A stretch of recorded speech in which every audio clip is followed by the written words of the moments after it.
Fire Service Data and Tech Talk. Hey everybody, it's Eddie Buchanan with the Fire Service Data and Tech Talk on fire engineering through all of the fire engineering social media outlets. And this month we have a special update. It was exactly 1 year ago when we had our first discussion with my friend, Chief Tom Jenkins from NERIS, FSRI. And so we're back again for an update, man. But last time, Tom, welcome to the show, first off. I appreciate you coming Thanks. on. And so last time you and I talked, it was a year ago, and we were talking mostly concepts, right? You know, it was this is what's going to happen. So I guess let's start. You know, maybe tell everybody your background real quick, just if they haven't met you, and Sure. and then walk us into what's going on with NERIS these days. Yeah, Tom Jenkins. Besides being, a good disciple of Chief Buchanan's, assigned to the NERIS project, and have been working on it now for about 2 years. Prior to that, I spent 26 years as a career firefighter and fire chief, retiring as the fire chief in the city of Rogers, Arkansas. And so it retired being a very loose term, probably the only or at least one of the only things that could drag me away from wearing a uniform every day was the importance of this project. I often tell people that I think it's the most important thing we're doing in the fire service, because data is the common denominator for anything we're doing. And firefighters don't necessarily immediately like that or respond to that favorably, but it is a truth. And more we recognize that emotional arguments don't get things done, that to have the necessary resources to protect our communities, we've got to have good information about risk and performance and resource deployment. And that's what NERIS is all about. So no, great to be here, Eddie. Always, appreciate the venue and the interaction. It makes a team better. I'm kind of the sole sworn firefighter, fire chief on the team, but I represent, about a dozen different employees spread across, they include people working on this at USFA, certainly FSRI, they're just working day in and day out to make sure that we have a robust and modernized data system to help, the nearly 30,000 fire departments. So I'd be remiss if I didn't kind of recognize who I'm representing. Well, you hit a good point that I think we should visit for a second. Okay. So most of I think the people that listen to this show are there are two types basically. You have people that are data aware, tech aware.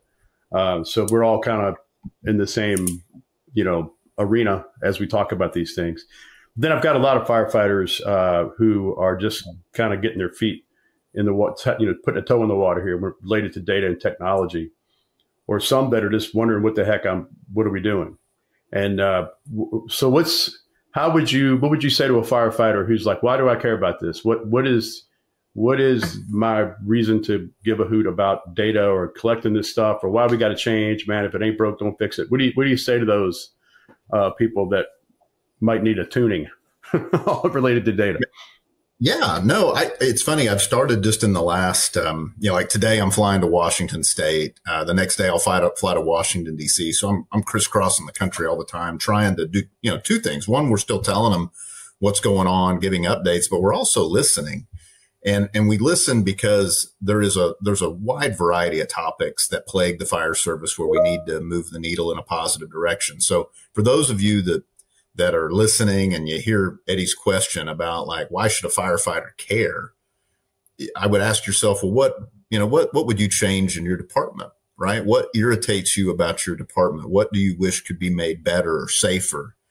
And it doesn't matter whether you go to firefighter health, staffing, budgets, resources, and everything in between, cancer reduction, that there are important elements of that are anchored in data collection. And the fire service, unfortunately, we have manifested this culture of, you don't have to care about data. Just make the report go away, figure out the quickest way to do it, not the most accurate way to do it.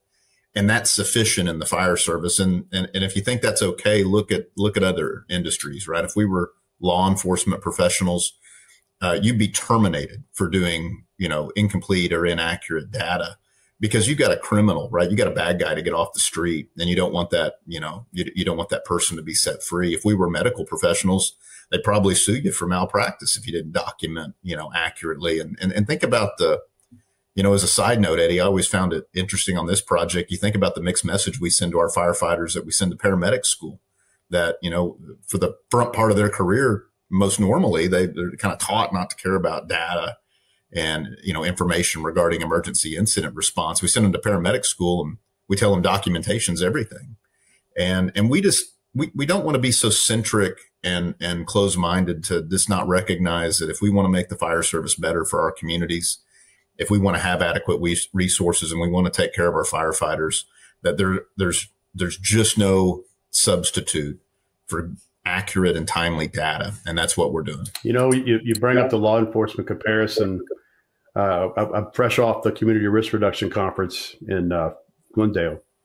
And one of the things I'd mentioned to the group there was when I was in executive staff on the fire department, in our radios, we had the law enforcement frequencies also. So we could scan. I'm listening to fire and EMS dispatch, and I'm also scanning the ops channel for police, right? And I noticed as soon as we got that capability, I heard 50 times a day, like something like Unit 120 PWT at the Fast Mart. And I finally asked, like, what in the heck is that? Because you do it like all day long, like it's constant PWT, PWT, PWT. That stands for Park, Walk, and Talk. Huh. So that meant that unit was getting out of the car, walking in somewhere to have a community interaction. And then they would mark, 10A from the PWT. So they would clear. So they were actually capturing data on something as simple as getting out of the car and talking to the dude at the counter. That really, to me, illustrated the difference of culture and mindset that they religiously do that. And, the sheriff was using that. You see that data later, like they're using that to tell their story and to make their case and demonstrate what we would call community risk reduction. That's what they're doing.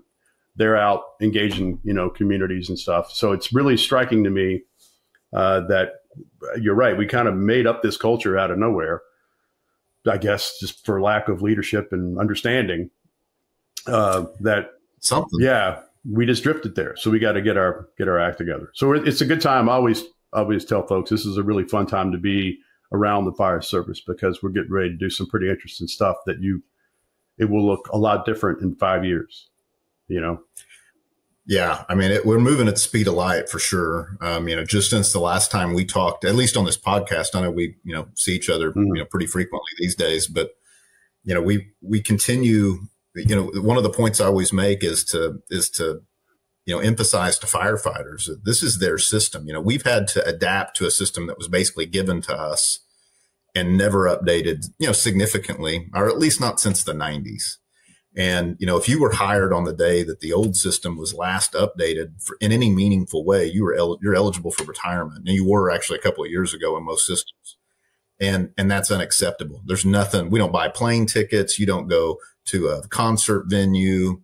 You don't go to school athletic events. You don't do anything that involves technology where, 20 plus years has gone by without any updates.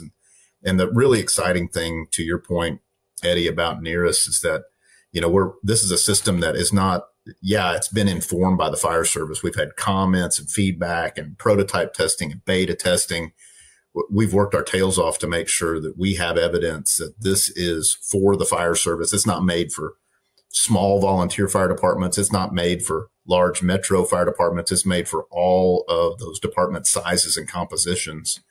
And we have that evidence. But the coolest thing about NERIS is that when we get, we're there today. I've just checked. We've got, 30 departments, 31 actually actively reporting incidents, another 1,900 that are in stages of onboarding. So we have a long way to go, but we're chugging down the line here. And the cool thing is when we get everybody onboarded and the old system goes away, that's the starting line, right? The real commitment of this project is to say, okay, what can we do better? Rinse and repeat, make the system really work for these fire departments that need to know what they're doing, need to know where they could do better, and need to grow together to work. And it includes that community risk reduction component. I mean, we have always told we've told a very poor story about a fraction of the work we do. I mean, what is emergency incident response in a 24-hour period?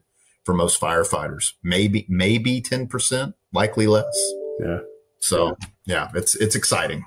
Well, I've spent a couple of years kind of fussing about data beyond the air brake, right? Which is something that NERIS will actually capture some actual tactical timestamps so we can understand something beyond just getting on scene.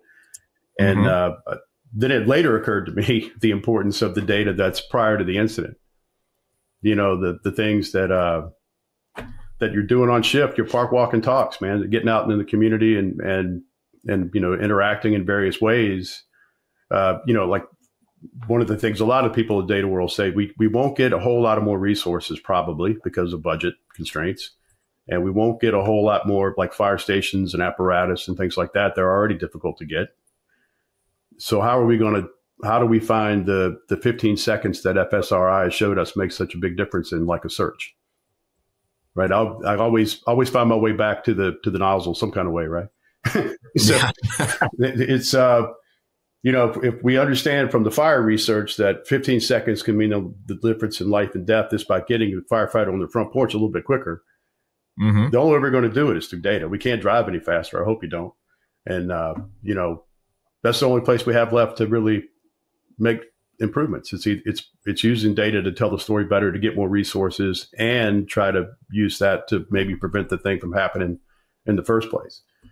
Oh yeah, and I think the system. I mean, the mindset we have in the fire service is that when I talk to fire chiefs or firefighters, the first thing that we talk about is like, oh, we're replacing the old system, right? Like that's the first place they go, and they're not incorrect, right? The old system goes away at the end of the year. But that wouldn't have enticed me to come and retire, and draw a pension to come work on this project. If all we were doing was replacing the old system, that's not the most interesting thing. What is interesting to me is, right now you look at training divisions, right, in fire departments, that, what information do you really have about on-scene performance, or as you like to say that, what happens after the parking brake's pulled, put the truck in pump gear. Like this is a system that, because we're telling that story, we're not just, able to, document performance related to the appropriate tactics and strategies utilized on the fire ground or other incident scenes. We're also, setting the stage where training officers and training chiefs now will have better information about what their firefighters are doing or not doing from a tactical perspective. And if I was a training chief, I'd want to know that information year to year to steer my training calendar and my training program. That there's value, right now in fire departments, that's guesswork at best to really know, how often are we pulling 1 3/4 attack line? Well, we would assume a lot, but, is that where we need to be training? Is it pulling, is it setting up and establishing ground monitors or other suppression tactics or search tactics, ventilation tactics? And so I think that it's cool that this is a system that will inform that. It's also, all these metrics that have value, right? That we've had to tell our story with such a limited data set that involve dollar loss, which was voodoo science in any department I've ever been, affiliated with, and civilian and firefighter casualties, which have value, but, it's kind of unfortunate if that's the only metrics you have. And for us to be able to talk about the success stories related to lives saved, get better information about when we do save them, Mayday information related to firefighters who are lost and trapped, entangled, low on air, to be able to understand that and exposures. I tell people that when you take a glimpse at the system, it doesn't take long to recognize it's different and it's better. And I do think that firefighters, even though, you and I acknowledge there's this culture, just get the report done and you don't have to care a lot about data. I do think firefighters, when they take a look at it and they really see the questions, the quality of the questions, the values they have to choose from, the way in which it flows, the way in which we've tried to augment the data and do things to make it easier for decision makers to understand and add context to. I think when firefighters see it, that some of the hurdle to fixing that culture, I think we'll get through it. It gets me excited. And while I'm in this space, I'm probably like you, and that's not necessarily my pedigree, right? Like I understand the importance of data, but I have not spent my career as a data zealot. Right. I was just a fire chief who could not answer questions that I had. And that got me frustrated. And all of a sudden, we're in this space. And so it's just exciting to know that that the gals and guys coming on the job, they're going to be better protected. They're going to be better understood, and they're likely going to be better resourced because of what we're doing today with NERIS. So you mentioned kind of the look and feel of the application. If I'm coming back at 3 a.m. from a vehicle fire, let's say, just as an example, when I pop that open, what am I working with? What's the look and feel of the user interface? Like, how's it gonna? What am I doing? Am I looking up codes? Am I just tapping? What's going on? Yeah, that's you set me up well. I mean, so first of all, it depends, right? Like that in a lot of fire departments, they're likely to use a third-party software, third-party vendor. And so it'll look a little different vendor to vendor. That's just the way it is today too. It's no different than if you use Gmail and I use Yahoo and somebody else uses Outlook. We're all emailing, but the way in which we interact with that system is a little different. But what we have done is we really tried to do two things. And I would acknowledge to anybody in the fire service that these are impossibilities, but they're good goals. And that we first want to make it quicker for the firefighter. That in your example, Eddie, you said you're coming back from a car fire at 3 a.m. And that's a great example, because the timeliness issue and the accuracy issue are impacted by the 24-hour, in most departments, the 24-hour nature of the work. And we have to reduce the burden. And when we reduce the burden and eliminate obstacles, provide data from other data sources that don't require the firefighter to enter it, things like weather, things like maybe property information. When it's easier to do for the firefighter, we're more likely to get that information better and quicker. And of course, we're trying not just to make it quicker for the firefighter. It is that better thing. And being better means that oftentimes you have to ask more information. And so we're trying to find ways in which, when you're having to complete that car fire in your example, that we keep you focused and streamlined so that you're not having to guess what's required, not required, that you're not having to answer questions that have no value or purpose, that it's very targeted to things that matter related to the incident that you responded to. And so what I hope firefighters will find is that whether they're using our free app, and maybe they're part of a small volunteer department, or maybe they're using a third-party records management system, is that what they will find is a reduced data entry burden, that the report is easier for them to complete. The information is obviously more pertinent and valuable.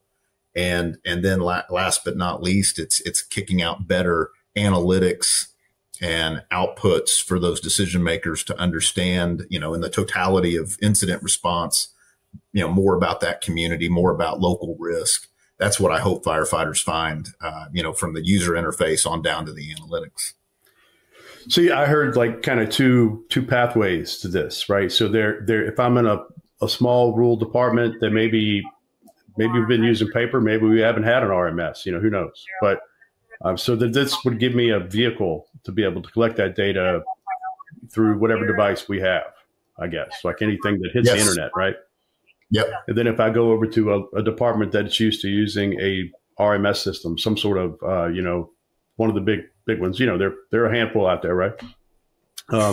If I'm using one of those, my interface won't change a lot. More so maybe the things that drop down. Like I might see different terms, maybe some different questions. But the interface, the environment I'm working in, I'm still working in my home RMS, whatever the heck that is. Yeah. Yeah. You'll see that there's a lot of similarities between them. And it's, it's up to those, third-party RMS companies to make theirs better, look better, flow better. But even the data collection app that we have with NERIS, you don't have to spend a lot of time around it. We've had, well over about 150 some odd departments that played with it during testing. And they were entering reports in parallel and doing some examples and just trying to compare and contrast. And we always receive good feedback, and I think that, that's what firefighters want. There used to be that Nextel commercial years ago where firefighters were like in Congress and they were passing bills, kind of using common sense. You remember that? Yeah, I do. Yeah. That's kind of the same philosophy, I guess, we've tried to, adopt at NERIS, is like, just make it so that it makes sense for the firefighter. Like, I don't know that firefighters are inherently allergic to, putting a little effort in. Like most firefighters I know, like if they think there's value, they'll give you that effort, whether that's a extra 10 seconds on a report or whether that's working a little harder on the fire ground. They're pretty agnostic to the environment most times, but we just want to make sure we're very purposeful. We're very common sense with how things are designed. And then just because we're on the topic, those third party records management systems, they've been trying to kind of catch up with us. That's the nature as we built it. And as we listened to the fire service, we were having to twist knobs. They've only really been able to work in large scale since October. Right. And already we got 15 of them. And I may be lying to you right now. It was 15 last week. Now we got 15 of them that are, badged as being NERIS version 1 compatible. And so, that's cool that they have used this. Those developers have used this as an opportunity to make their systems, their existing systems, better, more robust, more responsive, and meet the needs of their customers. And so this is really just a shift in a lot of categories of fire service incident data collection. So pretty neat that NERIS gets to be kind of the catalyst of a lot of good stuff. Yeah. And, you mentioned the team. I'm friends with a lot of the folks. We see each other, as you said, around at the events and stuff. But somebody described it the other day as when they got there, it was like joining the Avengers. I was like, yeah. But these are, we're talking, you've got data scientists, you've got programmers, some of the best engineers or whatever that build these platforms and make all this work. And then we can't not talk about the data schema and the input that was provided into that. That was, there was months of look at this, give us your feedback, tweak it, get it right, or as right as you can. And then with the understanding that it will evolve as well. Right. It has to. If we can't sit idle on a data schema in today's day and age for 24 months, much less 24 years, which is about what the old system had sat idle before it was slated to be replaced. And, it's a cool team, Eddie. I've complained about data for a long time. I remember having meetings and writing emails about, the old system. And it was just always so frustrating to, in Rogers, that's not the biggest fire department in the world. It's not the smallest either. But, we had a full-time data analyst and we were probably spending, well into the 6 figures on different software programs designed to help us understand our information and figure out, where our priorities needed to be and where we were doing good and where we needed to improve. And most fire departments, we represent, Hanover be the same way, right? Like we represent 1% of departments nationally that can probably make that investment. There's metro departments and certainly very small under-resourced departments. They got no opportunity to really know their information and performance at that granular of a level. And to make that a reality for them and then continue to work with them to figure out, where we can do better, I think is big. Just why I've been on this podcast with you. I got a text from a fire chief up in New York. We started onboarding and he's texting, and it's a big, long text, but he's wanting to know, information about medical emergencies and what's a best practice for what I think is a pretty small fire department. And when we start having these conversations like that, when we get these, small departments, large departments that start wondering like how they can use data and input it better to make the outputs more valuable. Who'd have thought the fire service would be having these conversations? So I don't know that I can't think of a situation where we've talked about data in a national context, contributing. Not effectively. Yeah. We barely talk about it with our neighbors, the department next door, much less across the whole spectrum. That's amazing. Well, how many times, that's one of the cool things about NERIS is, and this, but not every listener might, that, the nation is kind of clueless as to how many fire departments exist. Mm-hmm. And I had a pretty good handle on it. Like I kind of had some awareness of the scope and complexity of fire service stuff. Or let me rephrase that. I thought I did. And now working on this project, it's like, oh my gosh. It's so interesting. Just the only word I use now is like, it's hyper local. Every fire department thinks they're different, special, unique. And man, there's a lot of examples where they're probably right. It is just the way in which deployment is done is very different in different areas of the country. But, what we hope to do with this system and what we will do is inventory. Like we'll have a real good understanding of how many departments are out there. And then when you're sitting in Hanover, or you're sitting in Rogers or New York or San Antonio or anywhere in between, and you want to know, like whether a program or whether a problem exists in another like community, like we'll be able to provide some of that demographic information. Mm-hmm. Like, hey, a like community to yours that is multiple states away that you likely have never heard of is this. And we just don't have that today, that demographic information with those fire departments. And so, that's where, from a research perspective, from even, firefighters just wanting to compare things at different agencies, like there's a lot of value in just knowing a little bit more about these different entities that exist providing emergency response in the country. And of course, you don't have to take, it's not a very far step to go, well, what about incidents of national significance and sending the closest and most appropriate resource? Like, it becomes pretty common sense that we may be able to use a system for even response advantages in the future. Yeah. One of my great headaches I encountered over my career, and I still see it from time to time. We transitioned as a volunteer combination department to now I'd say we're largely, they're mostly career. Now I've been retired for a few years, but pretty much it's largely a career focused thing with volunteer support. But one of the great hurdles we encountered right out of the gate was how we dispatched calls. Was, we were dispatching stations rather than dispatching units. So you assumed the station was staffed and available. You'd hit it, give it a while, right? See who responded, and then if nothing happened, you hit the next one. Yeah. So that's one of the things.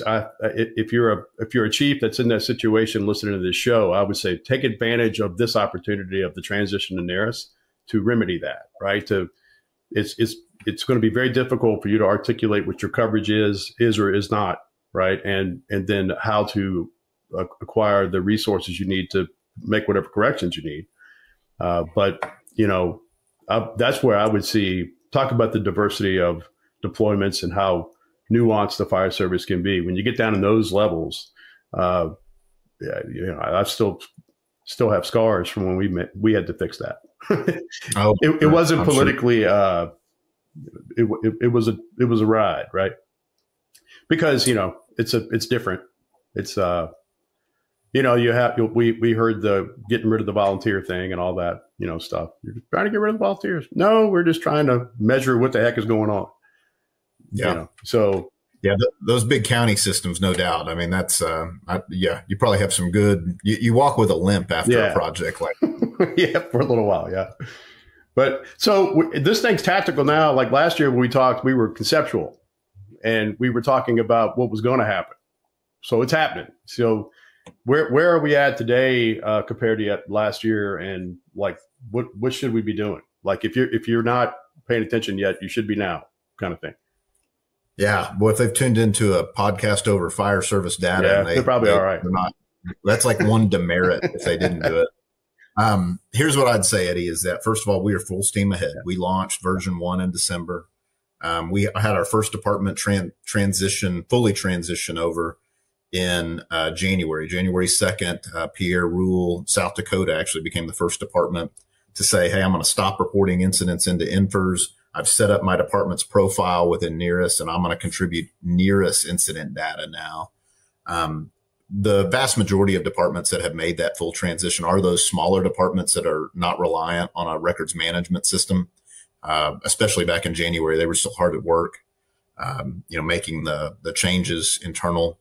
And so, but now we've got 31 departments, including a metro city, Chesapeake, Virginia, became the first to make that transition. And things are going really well. I mean, what we find is that, the transition is going to go, it's going to have some turbulence. There's no way that you unload tens of thousands of departments and not have, some things that you wish you could do better, differently, or on maybe a different time frame. But it has gone very well. We've had a great relationship with the state fire marshals in New York and New Jersey. They were the first FEMA region 2 to be part of, kind of large scale onboarding. We're moving to your neck of the woods soon. We'll be down in FEMA region 4 next month. And then I think, what FEMA region are you in, Eddie? 3. 3? Yeah. 3. And so 3, I think September. So, we're kind of marching through the different FEMA regions. The only reason we've done that is that makes it very scalable. There's about a dozen or so, depending on how you count, of us. And we just want to make sure that departments, whether they have a technical problem or a problem more related to interpretation and use, that we can get them a quick response. I think that, if you talk to fire departments who have had to reach out, they would hopefully share some feedback that was good about the NERIS team. I know that, it's a 24/365 operation, and it will be for the rest of the year. To put it in the win column, not everything is always perfect, but it's always good. It's always better than it was. And, the fire service can have some assurance that we'll continue that level of commitment. Now, in terms of preparation, what I encourage your listeners to make sure they're doing is first focus on your own department. And then I'm going to ask for some homework for them. Make sure that you got somebody that's within your organization that's paying attention. That's just a project manager. Make sure they're not eligible for retirement, right? We need to keep this person around for about 12 months at least to get this thing over the finish line. But if they've got somebody assigned, just make sure that person that is assigned knows some stuff about the department, because onboarding with NERIS is a two-phased approach. It involves both setting up the profile of the department in NERIS, which is, we want to know your stations, your apparatus, your staffing, your shift schedule, just a lot of information that the old system had none of it. And then it's part two is the transition of the incident reporting, and those can happen in different months, different weeks. A lot of those departments that have made the transition, if they're small, they can get it all done in a day or so if they wanted to fully transition. If they're larger and they're using a records management vendor, it's just going to be, there's going to be some time in between there, but all of that is relatively easy. It's just people need to know that it's a two-part process, and having somebody who's a project manager appointed that knows some of the demographic information, that's by far the most important step. You work with your records management system to kind of organize and choreograph that transition. And in the meantime, what we want people to do is we want people to start to have a better and more deliberate data conversation with the firefighters. That if you go to the NERIS, there's a NERIS onboarding website, neris.fsri.org, and then it's /onboarding. Yeah, I'm looking at people will go, oh, good. And you can see what FEMA region, you can see the onboarding schedule. And on the NERIS website, you can start to get training information. And that's really, in this interval where we're kind of in purgatory, or a lot of departments are, unless you're in New York and New Jersey, you're waiting to be onboarded. And now is a great time to start improving data literacy for firefighters. And I think firefighters, when they understand the why, they'll put some effort into it that we just haven't had to date. And so there's a lot of moving pieces to this, whether it's working with your RMS, getting a project manager, training and education. But here's kind of the homework I need from your listeners is every time I talk now, I remind people that you've got firefighters and decision makers showing up and they're part of the conversation. Those are not who I'm worried about, right?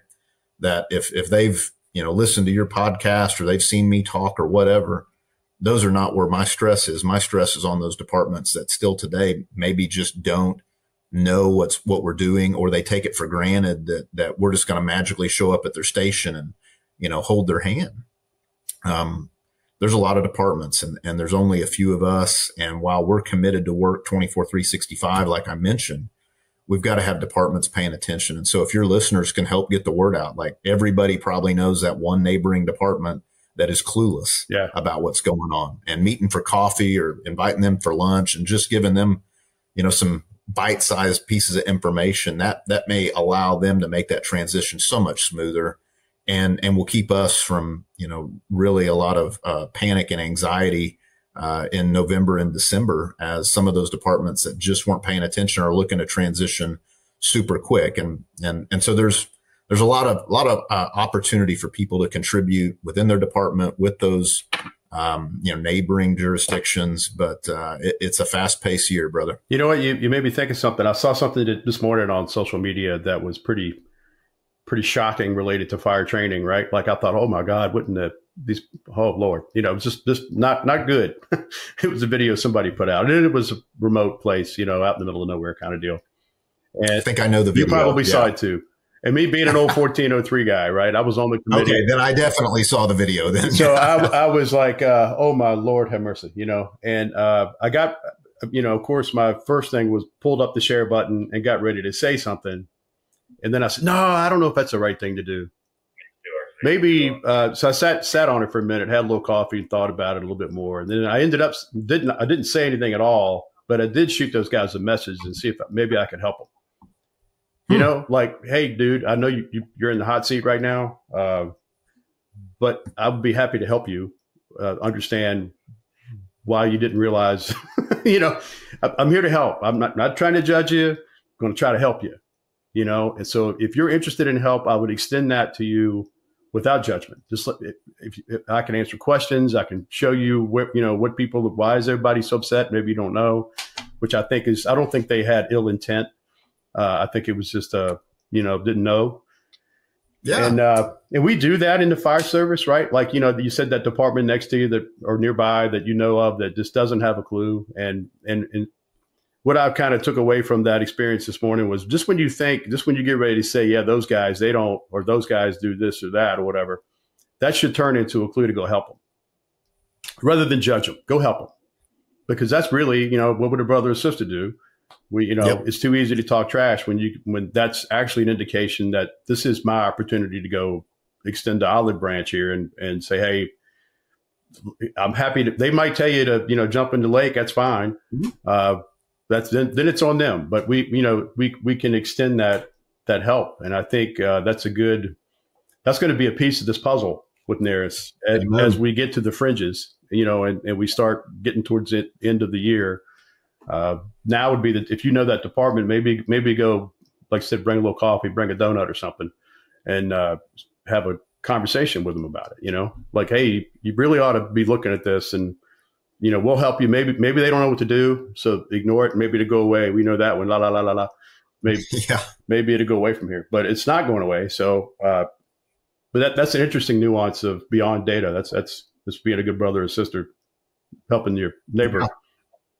Yeah, that's it's kind of, when I came to the project and I remember, we kind of figured out, what we needed to be doing. Certainly one of the strongest things in the fire service is our network of people, right? Like you're part of that. Like by me talking to you, take this podcast out of it, right?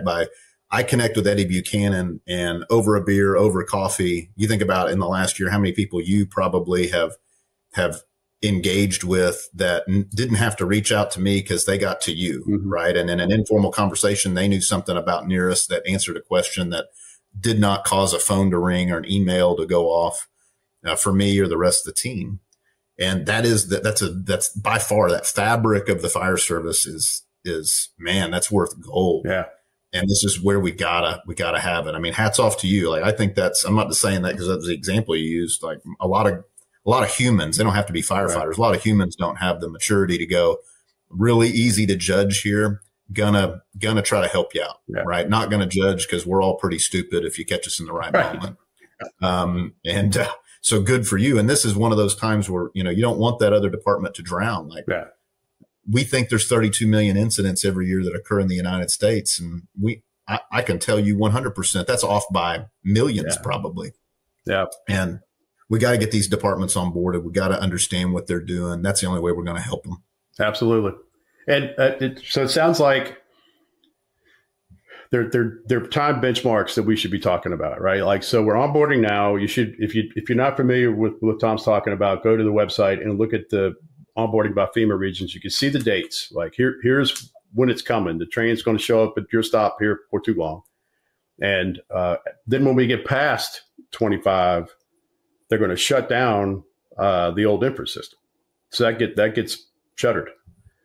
So there's a window of opportunity that all of us have to be working in to be paying attention. And if you miss the train, right? What is that like? So we just weren't paying attention. We just didn't want to do it. We hoped it would go away. Whatever, don't fix it kind of deal. And now we're a year from now. We're June 26th. What are my liabilities? Where's my risk? Well, I think the most significant risk, and the one that should be the front of mind for anybody that would pay attention to it, is that you're not contributing data where we need it, right? Like, we want to participate so that we understand risk and we understand resource, and we want departments, that the benefit of that is local, right? That if I don't even know what that would look like, right? We're going to shut down the old system. So for some departments, that might mean that the data is just not even, it's either doesn't exist or couldn't be used. But the good news for those departments is this, that you will not find a team like has been assembled, across, our friends at USFA, certainly FSRI. Like, what we care about in our primary focus are the firefighters in these fire departments. And so, yeah, we want you to pay attention, and we want you to, get with it, right? We want you to get with the program, get on board, lean in, and contribute and be a part of your system, right? However, in your example, Eddie, if life happens and for whatever reason somebody misses, the train when it comes to their stop, we're always on the side of the fire department, right? And what it means is you can always expect time-sensitive commitment from those people that are involved to get you caught up to speed.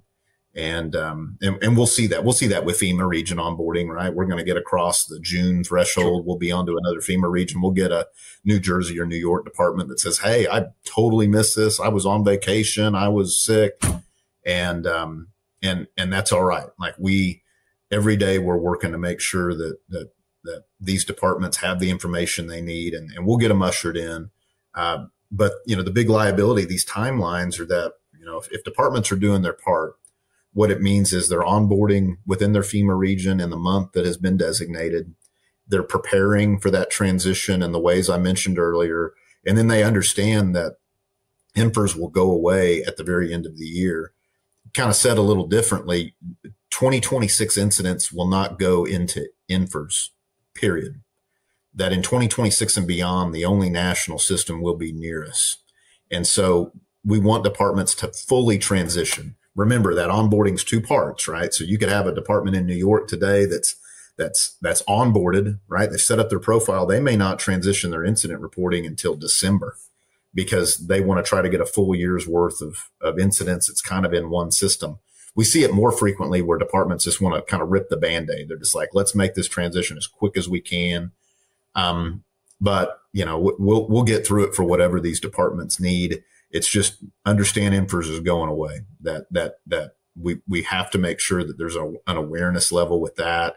You want to keep your data local. Remember that with INFRS, you've got really two places you can have as a repository for your incident data historically.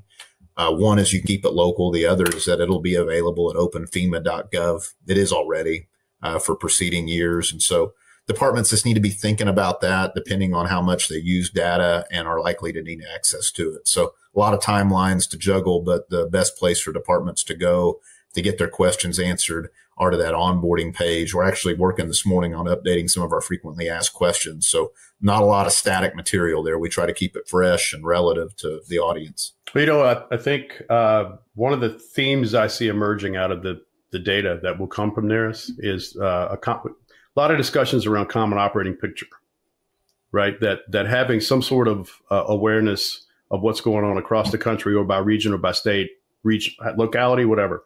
But all of these common operating pictures right now are very siloed, which if you're a fire department that's in a remote area, rural area, whatever, you are not, I think history now has showed us that you're not immune from being at a national incident just in the next 5 minutes. I mean, it's just, train derailment, a crash of some sort, something on the interstate.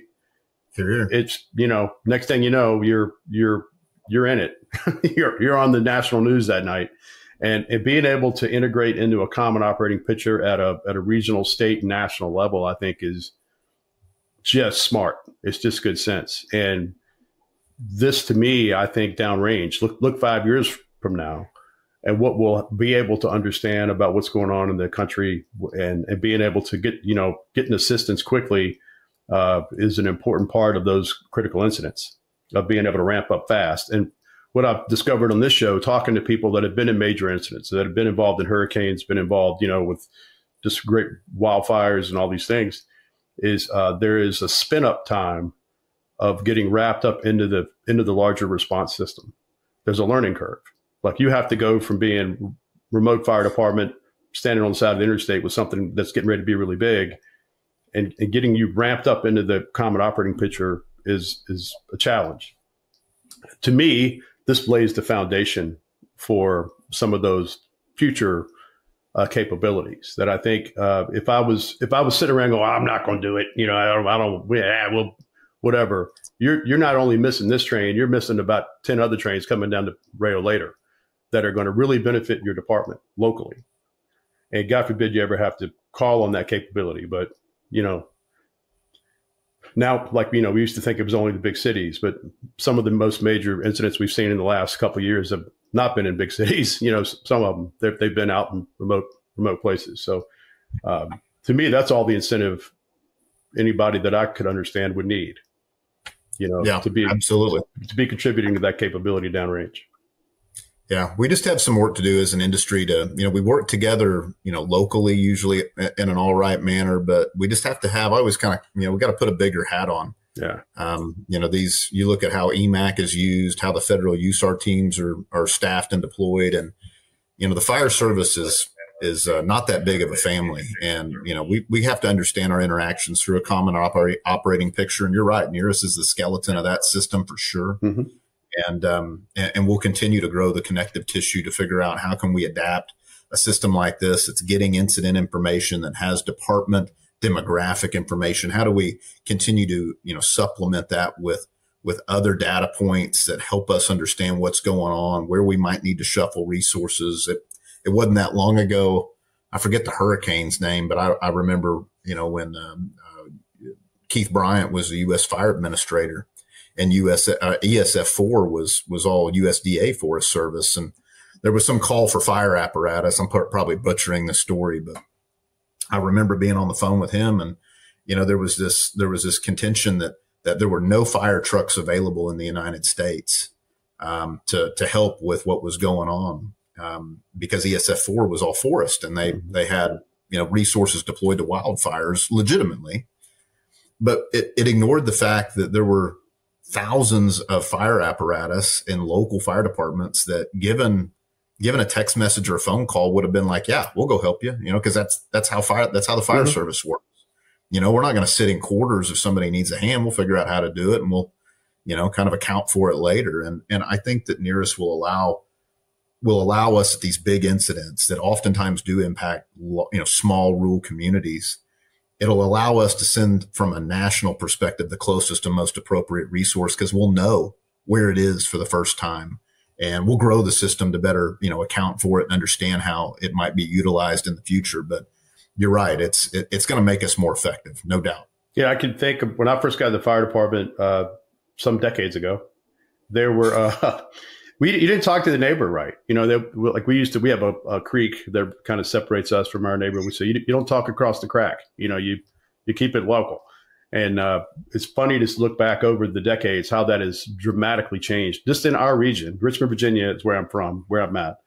And in the Richmond Metro, I couldn't be more proud of the cooperation we have now amongst those departments that are part of that metro region that just work really seamlessly. Not a full boundary drop, but darn close to it, that we can, very easily operate in each other's jurisdiction, and all those walls have been torn down because it was just common sense and basic necessity. Well, and some of that's data too. I think when I flew into Richmond last week and I was having a conversation actually with an old college buddy who's the chief in James City County, Ryan Ash. Yeah. And we were talking and he was kind of he was giving me a little bit of the lay of the land. And of course, knowing Mike Cox and Mark Light, I just have a lot of Richmond, mm-hmm. Joe Powers, right? There's a lot of folks in this space that are from, Henrico or Richmond or somewhere over there. And it was amazing to me that the problems that you all faced and have overcome and worked on for years, like those are everywhere, right? That story is replicated in Oklahoma and California and Washington State and Idaho, where departments, if they put on their big hat and think like, how could we be more effective if we cared a little less about the color of the truck or what the patch looks like and just thought about the common good associated with the citizen. How do we, turn that into a better win? And yeah, it's a system that's going to help, through analytics, through geospatial information, help hopefully those decision makers of present and certainly of future just think, why not? Why wouldn't we try something that makes our deployment model more effective, safer for our firefighters even? And so it's cool to be part of it. Yeah. So where do we go? I go to the NERIS onboarding page, right? That's my kind of hub for if I need to figure out what's going on. Yeah, I think that if people need to get up to speed, or you find somebody who's ignorant to what we've been doing for the last 24 months now, we want to tell them to go to the onboarding page, right? neris.fsri.org/onboarding. The other thing is they can always email us. Like we don't, that's not lip service to your listeners. You know it to be true, but it's a 24/365 operation. That's not because we're required to be that way. That's because we almost are approaching this project with like a religious zeal, that we got to get it right and we got to get it done quickly. And so you can email us. The kind of the generic email for the team is NERIS, NERIS @ul.org. So if you go to the onboarding site and you just can't figure out what the answer is to your question using your own resources, email us and you'll get your answer.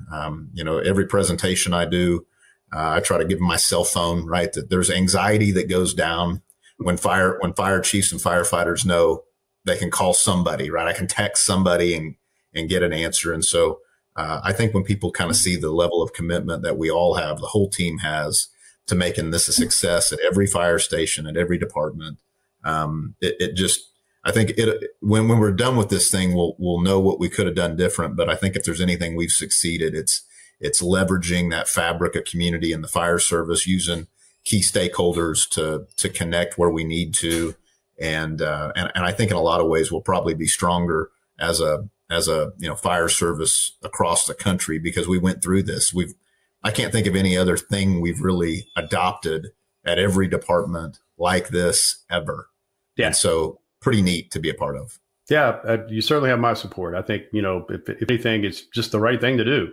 But aside from all the other host of reasons, business reasons, tactical reasons, all sorts of reasons. But at the end of the day, it's just the right thing to do. Something we've needed for a long time. So, and I think anybody in the community, if you have a question, ask them, reach out to you guys. If you run across somebody at the bar, ask them what they're doing about NERIS, and if you've got a neighbor who you might have thought, Lord help them out there, maybe reach out and help steer them in the right direction. If they're out there by themselves, we wouldn't leave our brother or sister in a hallway by themselves. Don't leave a fire department out there, just running rampant. So be sure to do that. Tom, what we'll have to do is, first, I'll extend the invitation. Anytime you got something urgent to get out, just let me know. And then also we'll have to do this again next year. So once this thing is standing up and running, I'd love to come back and hear what did we learn about implementation and what's next. It'd be a fun conversation to have. I think it'd be good. Yeah. That hopefully I'll have a little less. My blood pressure will be a little lower, right? Maybe I'll be sipping something. It'll be good. Very good. Well, I appreciate it, man. Thank you for coming on. Thank you. So that is a wrap for this edition of the Fire Service Data and Tech Talk on fire engineering and all the social media outlets. You can always find me we have a X handle. It's at Data Tech Talk on X or Twitter or whatever you want to call it these days. You can also find me on LinkedIn. Just look up Eddie Buchanan. And of course, we have a Facebook page, the Fire Service Data and Tech Talk. So be sure to check back with us next month. I hope everybody has a great month and be safe.